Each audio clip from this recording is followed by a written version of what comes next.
Hello there.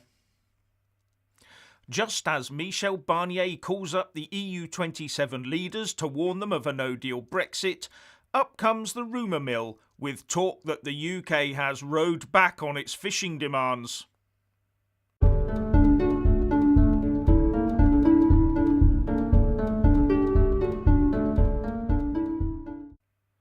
Firstly, please subscribe and like this video to give my channel a boost, and I'm always uploading new content, so please do check back daily, and a big thanks to my Patreon and PayPal supporters. And there's another zany video on our new YouTube channel, Central Broadcast UK, link in the descriptions box below.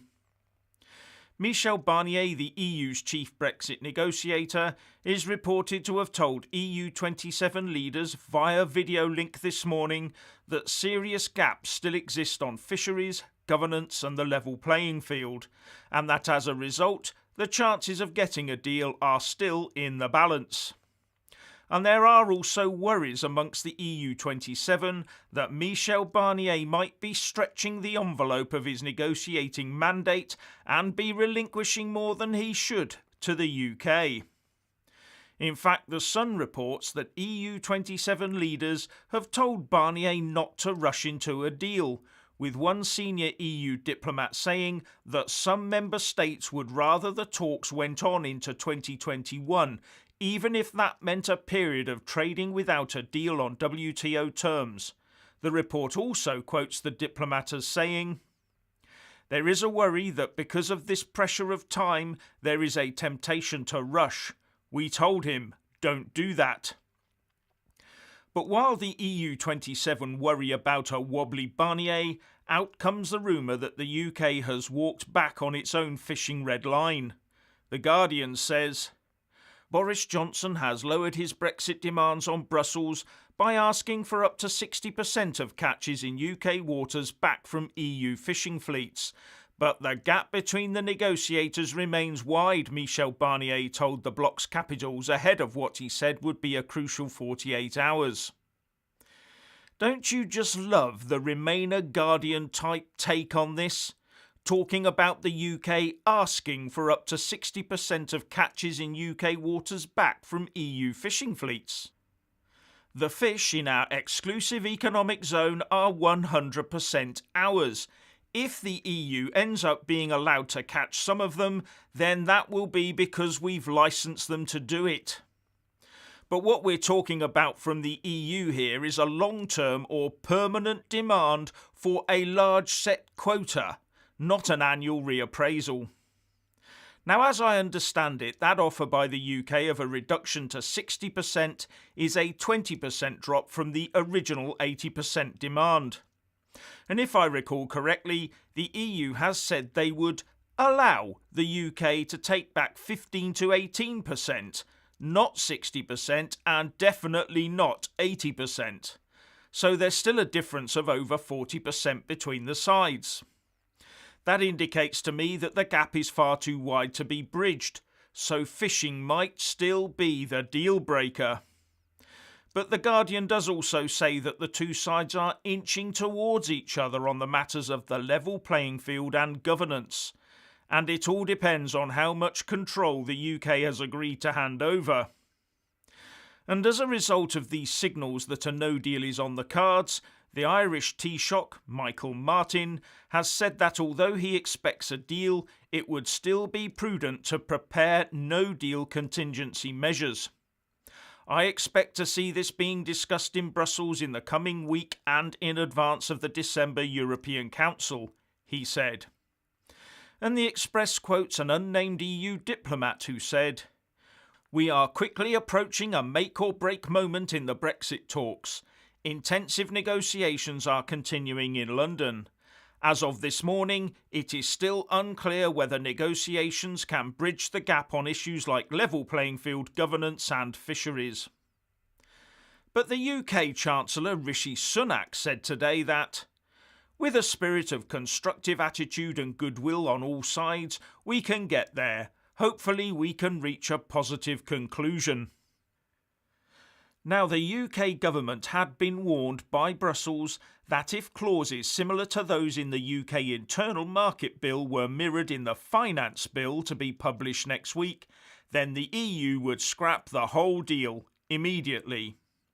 These clauses are the ones that are supposed to break international law in a very specific and limited way, if you remember, which the members of the House of Lords decided should be voted down and out by them. And now it's reported that if Boris disregards the Lords' amendments deleting those clauses from the UK Internal Market Bill and reinserts them, then that would be the second route for Brussels to call off a deal. So domestic laws that protect our own internal market from external interference from Brussels are not much appreciated by Brussels. Well, there's a surprise. Not. But this afternoon, the PM's spokesperson Allegra Stratton said, "We need the clauses because they represent a legal safety net to protect the integrity of the UK's internal market. That hasn't changed." Now, if those clauses are needed in the UK Internal Market Bill and the government reinserts them, then one assumes that they would have to be backed up with similar in the Finance Bill. And in that case, Brussels could follow through on their threat to walk away from a deal. Twice. Marvellous. And there is a theory doing the rounds in the EU that if they force a no deal, the UK will be forced to return grovelling to them next year.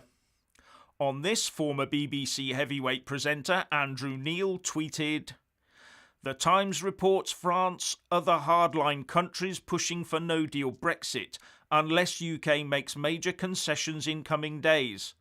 Hardliners say EU should declare talks over, then watch UK suffer pain of short no-deal period before chastened UK returns to talks cap in hand." Could be just last-minute tactic, but if it's more than that, it is a significant miscalculation by EU. UK will not return cap in hand. More likely to conclude that if liberal country, free market, free trade economy, backing net zero with close military security ties to Europe can only get a punishment-beating deal with the EU, then the UK will proceed with no deal and make the best of it, whatever the short-term pain. Instead of being chastened, UK likely to be defiant, and EU-UK relations would be in the freezer for years. Not good. Overall, I get the impression that there is movement as the two sides gradually erode the differences between their positions. But neither side is willing to cross its red lines. So I also get the feeling that this is going to take longer than the next 29 days to achieve, especially with the festive season in the way. Unless there's a big crumble somewhere. So maybe we are on course for a no-deal situation, with the UK having full control of its waters, laws, borders and money, and with extra laws in place to ensure our internal market remains secure from outside influence, from Brussels. Although personally I'd like to see the withdrawal agreement dropped completely, not just tinkered with from the outside. All very roller coaster, I know, but we've got more of this to come. Anyway, if you want to hear more from me, please don't forget to subscribe and also press that little bell, or you won't get any notifications. And if you want to see more of me, buy a mug with my mug on it by following the link in the descriptions box below and support me on Patreon or PayPal. So what do you think about all of this? Please share and comment, and thank you for watching.